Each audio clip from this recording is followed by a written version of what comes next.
नमस्ते। चलिए, आज एक ऐसे गहरे और कह सकते हैं थोड़े रहस्यमयी स्पिरिचुअल आइडिया को एक्सप्लोर करते हैं।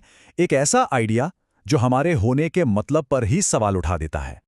जरा सोचिए, किसी के विचार, किसी की फीलिंग्स, ये दुनिया, ये पूरी की पूरी कायनात, अगर ये सब कुछ सिर्फ एक शब्द का ही रूप हो। हाँ, सुनने में अजीब लगता है, पर यही वो पहेली है जिसे आज हम मिलकर सुलझाने की कोशिश करेंगे। इस फिलॉसफी का जो कोर क्लेम है वो बस इतना सा है, ईश्वर शब्द है। अब इसका मतलब क्या हुआ? इसे समझने के लिए ना पहले ये समझना जरूरी है कि इस फिलॉसफी के हिसाब से ईश्वर क्या नहीं है। देखिए, ये फिलॉसफी जो हमारे ट्रेडिशनल बिलीफ्स हैं ना, उनको सीधा सीधा चैलेंज करती है। इसके मुताबिक ईश्वर कोई ऊपर आसमान में बैठे हुए पर्सन या व्यक्ति नहीं है, बल्कि एक प्रेजेंस है, एक वाइब्रेशन, एक साइलेंट इंटेलिजेंस जो हर चीज के पीछे काम कर रही है। तो फिर सवाल उठता है कि आखिर ये मिस्टीरियस शब्द है क्या चीज? ओके, तो चलिए इस कॉन्सेप्ट को अनपैक करना शुरू करते हैं। इस सेक्शन में हम आखिर इस बात की तह तक जाएंगे कि जब ये फिलॉसफी शब्द कहती है तो इसका असल मतलब क्या है।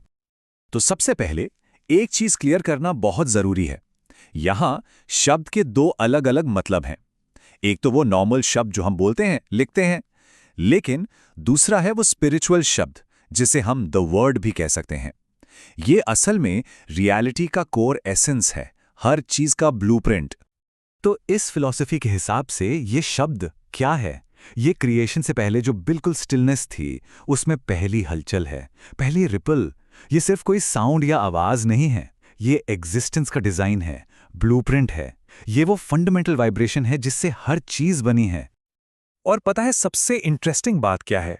ये आइडिया कोई नया नहीं है, बिल्कुल भी नहीं। दुनिया भर की जो बड़ी बड़ी स्पिरिचुअल ट्रेडिशंस हैं, उन सब में इसकी झलक, इसकी गूंज सुनने को मिलती है। आप देखिए, क्रिश्चियनिटी में इसको लोगोस कहते हैं, सिखिज्म में शब्द या नाम कहा जाता है, और हिंदुइज्म में शब्द। नाम अलग अलग हो सकते हैं, लेकिन इन सबके पीछे जो कोर आइडिया है वो बिल्कुल सेम है कि एक फंडामेंटल क्रिएटिव फोर्स है जो पूरे यूनिवर्स का बेस है। क्रिश्चियनिटी के स्क्रिप्चर में एक बहुत फेमस लाइन है जो बिल्कुल साफ साफ यही बात कहती है। वहां द वर्ड यानी वचन को क्रिएशन की शुरुआत माना गया है और उसे खुद गॉड के बराबर रखा गया है। बिल्कुल इसी तरह सिखिज्म का एक सेंट्रल टीचिंग भी इसी फिलॉसफी की गहराई को सामने लाता है। तो इसका मतलब क्या हुआ? देखिए, नानक का घर कोई फिजिकल जगह, कोई बिल्डिंग नहीं है। ये कॉन्शियसनेस की, चेतना की एक स्टेट है। एक ऐसी स्टेट जहां सारे इल्यूजन्स, सारे भ्रम टूट जाते हैं और सिर्फ एक सच सामने रहता है, और वो है नाम या शब्द। इसके सिवा बाकी सब कुछ टेम्परेरी है, आने जाने वाला है। ठीक है, तो इतनी सारी थ्योरी हो गई, लेकिन इस नॉलेज का प्रैक्टिकल यूज क्या है? हम अपनी लाइफ में इसे एक्सपीरियंस कैसे कर सकते हैं? तो चलिए अब थ्योरी से प्रैक्टिस की तरफ चलते हैं। इस फिलॉसफी का जो गोल है ना, वो बिल्कुल क्रिस्टल क्लियर है। जब कोई उस फंडामेंटल शब्द को रियलाइज कर लेता है, उसको जान लेता है, तो वो असल में अपने असली सेल्फ को जान लेता है। यही सेल्फ रियलाइजेशन का रास्ता है। और इसकी प्रैक्टिस भी सरप्राइजिंगली सिंपल है। बस अपने थॉट्स को आते जाते देखना है, और जैसे ही कोई थॉट आए उसे शब्द का लेबल दे देना है, बस। ऐसा करने से क्या होता है? थॉट और खुद के बीच में एक डिस्टेंस क्रिएट हो जाता है, और धीरे धीरे ये रियलाइज होने लगता है कि हम वो थॉट नहीं हैं, हम तो उस थॉट को देखने वाले यानी साइलेंट ऑब्जर्वर हैं।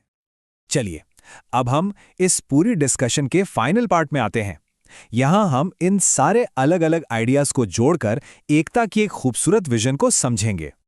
यूनिटी और डाइवर्सिटी यानी एकता और अनेकता, इस कॉन्सेप्ट को समझने के लिए इससे बेहतर एनालॉजी नहीं हो सकती। इमेजिन कीजिए कि ये जो फंडामेंटल शब्द हैं, ये एक बहुत बड़ा विशाल समंदर है। तो फिर हमारी लैंग्वेजेस, हमारी अलग अलग कंट्रीज, हमारे कल्चर्स, ये सब क्या हैं? ये उस समंदर पर उठने वाली अलग अलग लहरें हैं। अब सोचिए, कोई लहर छोटी हो सकती है, कोई बड़ी, कोई कहीं उठ रही है, कोई कहीं और। लेकिन क्या इससे पानी बदल जाता है? नहीं, पानी तो पानी ही रहता है। बिल्कुल उसी तरह हम सबका जो कोर एसेंस है वो एक ही है। और बस यही इस पूरी फिलॉसफी का अल्टीमेट मैसेज है। हमारे जो भी बाहरी डिफरेंसेस हैं, लैंग्वेज, नेशनैलिटी, लुक्स, ये सब सिर्फ मास्क है, अलग अलग मुखौटे हैं। इन मास्क के पीछे हम सब एक ही रियलिटी हैं, एक ही शब्द हैं। ये सिंबल एक ओंकार, सिखिज्म में वन क्रिएटर या वन रियलिटी को रिप्रेजेंट करता है। ये जो पूरा यूनिटी का आइडिया हमने डिस्कस किया, उसका एक पावरफुल विजुअल समरी है। सब कुछ एक से है, सब कुछ एक ही है। तो इन सब बातों से एक आखिरी बहुत गहरा सवाल सामने आता है। अगर किसी का अस्तित्व, उसकी कॉन्शियसनेस खुद वही फंडामेंटल शब्द है, तो फिर वो इसके जरिए क्या कहने की कोशिश कर रहा है? इस पर सोचना जरूरी है।